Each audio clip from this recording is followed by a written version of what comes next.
আগামী 4 তারিখে যে এসআইআর এর পর্বগুলো শুরু হবে সেগুলো পর্বের ক্ষেত্রে এরকম বিএলও সাহেবরা আপনাদের একটা ফর্ম দিবে।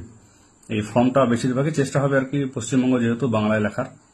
তো প্রথমে এটা থাকবে, দেখেন যেখানে এই কালারটা যেটা আছে প্রি প্রিন্টেড লেখা আছে প্রথমে ইলেক্টরস নেম, অর্থাৎ আপনার নাম, আপনার যে এপিক নম্বর, এড্রেস সব যাবতীয় লেখা থাকবে। এটা ওখানে আপনার কত নম্বর সিরিয়াল নাম ছিল, কোন বিধানসভায় সব লেখা থাকবে। এটা একটা কিউআর কোড। আর এখানে থাকবে আপনার একটা পুরনো ভোটার ছবি, যেটা আপনার ভোটার ছবিতে যেটা ছবি আছে অলরেডি সেটা। তাহলে আপনাকে প্রথম এখানে উপর লাইনে কিছু করতে হবে না। এই যে যেটা দেখাইছে এই কালারটা, এখানে আপনাকে নতুন একটা কালার ছবি দিতে হবে। এই কালার ছবিটা আপনাকে এখানে লাগাতে হবে। তারপরে আছে ডেট অফ বার্থ। আমারই যে ধরি একটা, তার ডেট অফ বার্থ এখানে লিখতে হবে। এই ডেট অফ বার্থ হলো এখানে আমার 1984, তাহলে এই যে ডেট অফ বার্থ লিখে দেওয়া হলো। তাহলে এই জায়গায় ডেট অফ বার্থ লিখতে হবে। তাহলে এখানে বোঝা গেল যে প্রথমে ডেট অফ বার্থ, তো 1984 মানে বুঝতে হবে যে আমার এখানে 2002 সালে ভোটার লিস্টে নাম আছে। পরে আধার নম্বর, এখানে আধার নম্বর অপশনাল, আমি আধার নম্বর নিজেরটা দিচ্ছি না। আধার নম্বর দিলাম এরকম, আধার নম্বর দেওয়া হলো। মোট হচ্ছে 12টা অক্ষরে হবে। এই মনে করেন এটা আমার আধার নাম্বার, তাহলে এখানে আধার নাম্বার দিতে হবে। আপনি দিতে পারেন, না দিতে পারেন। মোবাইল নাম্বার দেওয়া হলো এখানে। মোবাইল নাম্বার দিয়ে এখানে মোবাইল নাম্বার দেওয়া হলো। মোবাইল নাম্বার মাস্ট কিন্তু। ফাদার্স নেম, আপনার বাবা বেঁচে থাকুক না থাকুক কোনো ব্যাপার না, এখানে কিন্তু বাবার নাম অবশ্যই দিতে হবে। সবগুলো ফুল মানে বড় হাতের লিখবেন, অবশ্যই একদম অবশ্যই বড় হাতের, যাতে ক্লিয়ার বুঝতে পারে। ফাদার্স এপিক নম্বর, বাবার এপিক নম্বর কোনটা লিখবেন যদি বেঁচে থাকে, তাহলে রানিং যেটা এপিক নম্বরে আগে ছিল ডাব্লিউবি দিয়ে, কিন্তু রানিং এপিক নম্বর লিখবেন। এটা রানিং এপিক নম্বর বাবার আছে ইউএক্সও দিয়ে একটা মোট 10টা সংখ্যার নাম্বার। মায়ের যেরকম আছে, মনে করেন মায়ের একটা নাম হলো এখানে, এই যে মায়ের নাম লিখলাম, তাহলে মায়ের নামটাও এরকম বড় হাতের অক্ষর লিখতে হবে। মায়ের এপিক নাম্বার যদি থাকে তবে দিবেন, না নয়। কিন্তু বারবার বলছি 2002 সালের যে লিস্টে নাম আছে, মনে করেন আপনার যদি মা বাবা মারা যায় তাহলে সেটা লিখবেন, আর বেঁচে থাকে তাহলে যেগুলো রানিং আর কি এপিক নাম্বার আছে ভোটার কার্ডের উপর নাম্বার, যেটা মোট 10 সংখ্যার নাম্বার, ওইটা লিখে দেবেন এই জায়গায়। স্পাউস নেম, স্পাউস কথার অর্থ স্বামী স্ত্রী। আমি যদি পুরুষ বিবাহিত, তাহলে এখানে কিন্তু আমার বউর নাম লিখতে হবে। এই ফর্মটা যদি একটা কোনো বিবাহিত মহিলা আর কি ফিল আপ করে, তাহলে এখানে কিন্তু এই জায়গায় ওর স্বামীর নাম লিখতে হবে। তাহলে এখানে সেম হলো মায়ের, মনে করেন মায়ের এখানে একটা দেওয়া হলো ভোটার কার্ড নাম্বার, না থাকলে এনএ লিখে দিবেন, দরকার নাই। স্পাউস নেম এখানে দেওয়া হলো। যদি বিবাহিত হয় তবেই স্বামী স্ত্রীর নাম লিখবে, স্ত্রী স্বামীর নাম লিখবে, এই হচ্ছে কেস। আর স্ত্রী হচ্ছে এপিক নাম্বার, স্ত্রীর এপিক নাম্বার লিখতে পারেন আপনি, স্ত্রী যেটা আছে যেরকম আছে নম্বর দিতে পারেন। এই হচ্ছে উপরের পোর্শনটা আপনার রানিং যেগুলো আছে এটা। নেক্সট যখন আমরা চলে আসবে এই জায়গায় কিন্তু ভাইটাল জিনিস, যেহেতু আমার জন্ম তারিখ 1984, তার মানে 1987 আগে জন্ম হয়েছে আমার, তার জন্য আমার জন্য এই ঘরটা বরাদ্দ, কারণ 2002 সালের লিস্টে আমার নাম ছিল। এবার লেখা আছে ইলেক্টরের, এটা 2002 সালে যে থাকে।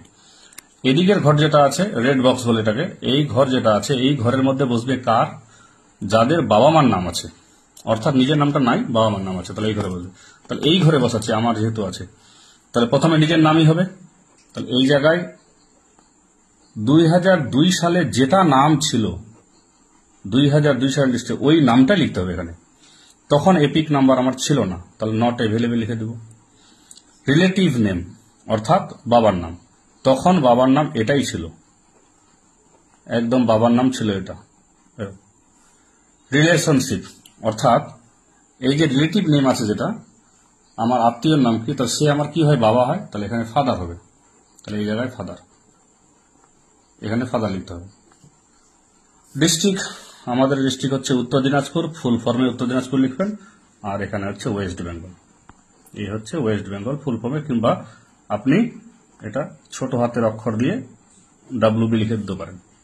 নেক্সট চলে আসলে দেখেন নিচে, তাহলে এই পার্সেন্ট এটা কিন্তু এসি নাম্বার, তখন আমাদের এসি নাম্বার রায়গঞ্জে 31 ছিল, আর পার্ট নাম্বার ছিল আমাদের 108, সিরিয়াল নাম্বার ছিল একটা আমার, এখানে সিরিয়াল নাম্বার লিখতে হবে।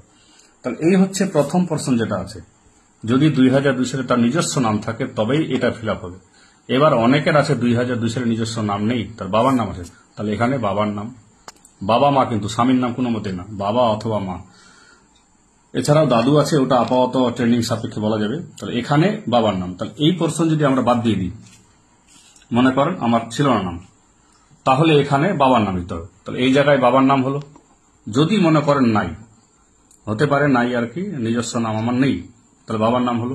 তার এপিক নম্বর দিতে হবে কোনটা, তখন 2002 সালের লিস্টে কিন্তু WB05031 এরম টাইপের কিছু দিয়েছিল। রিলেটিভ নেম, তাহলে তার বাবার নাম এখানে লিখতে হবে, মানে যে কুদ্দুস সালে যে লোকটা আছে তার বাবার নাম এখানে। তাহলে রিলেশনশিপ কি, সে হচ্ছে তার বাবা, তাহলে এখানে ফাদার হবে। এই সিস্টেম।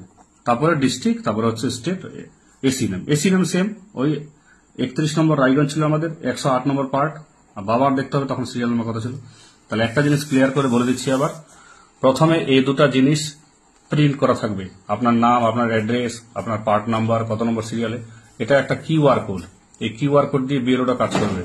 এটা হচ্ছে আপনার ছবি থাকবে, যে ছবিটা ভোটার কার্ডে আপনার অলরেডি আছে। এটা হচ্ছে যা কালার করে দেখাচ্ছি, এটা হচ্ছে আপনি নতুন একটা ছবি দিবেন, এই ছবিটাই কিন্তু ভবিষ্যতে যে ভোটার কার্ড হবে তার ওখানে আসতে পারে, সম্ভাবনা আছে। এখানে ডেট অফ বার্থ লিখবেন, নেক্সট আধার কার্ড নাম্বার, মোবাইল নাম্বার, বাবার নাম, বাবার ভোটার কার্ড নাম্বার যদি থাকে, মায়ের নাম, বাবা মায়ের নাম অবশ্যই লিখতে হবে, ভোটার কার্ড নাম্বার থাকুক না থাকুক। আর যদি বিবাহিত কোনো পুরুষ হয় তাহলে এখানে মহিলার নাম, যদি বিবাহিত মহিলা হয় তাহলে পুরুষের নাম। আর ইয়ং ছেলেপেলে যেগুলো আছে তাদের জন্য এখানে এটা ফাঁকা থাকবে। প্রথম দিকে যেটা আছে এটাকে রেড বক্স বলা হয়, এই জায়গাটা পুরো ক্লিয়ার করা আছে, এটা রেড বক্স। কিন্তু এই রেড বক্সটা এটা হচ্ছে মেইন ফিল আপ, নতুন জিনিস, এটা এবার করেছে, বিহারে কিন্তু এরকম ছিল না। এই যে প্রথম অংশটা যেটা আছে দেখতে পাচ্ছেন, এই অংশটা হচ্ছে যদি 2002 সালের লিস্টে নাম থাকে তবে নিজের তথ্য, আর যদি নিজের নাম না থাকে তখন বাবা তথ্য। এই হচ্ছে সিস্টেম। এবার এগুলো সব আছে নিচে, এখানে আপনার নিজস্ব, এখানে সিগনেচার করে দেবেন। এই জায়গায় সিগনেচার হবে, ফুল সিগনেচার হবে, ফুল সিগনেচার করবেন এখানে, এরকম সিগনেচার না, ফুল সিগনেচার। আর এই জায়গায় বিএলও নিজে সাইন করে দেবে, এই জায়গায় বিএলও সিগনেচার করে দেবে। তারপরে ওখানে দিয়ে এক কপি আপনাকে ভিড়িয়ে দিবে এবং এক কপি আপনি ডকুমেন্ট সহ আপনি আপনার বিএলওকে দিয়ে দেবেন। একটা কথা মনে রাখতে হবে, যার এই পোর্শনে নাম আছে তার শুধুমাত্র ভোটার পৃষ্ঠার জেরক্স, 2002 সালে পৃষ্ঠার জেরক্স লাগবে। আর হচ্ছে এই জায়গা যেটা আছে ভোটার পৃষ্ঠার জেরক্স, আর মেন আর হচ্ছে একটা ছবি। এই হচ্ছে সিস্টেম, এভাবে করুন, হয়ে যাবে।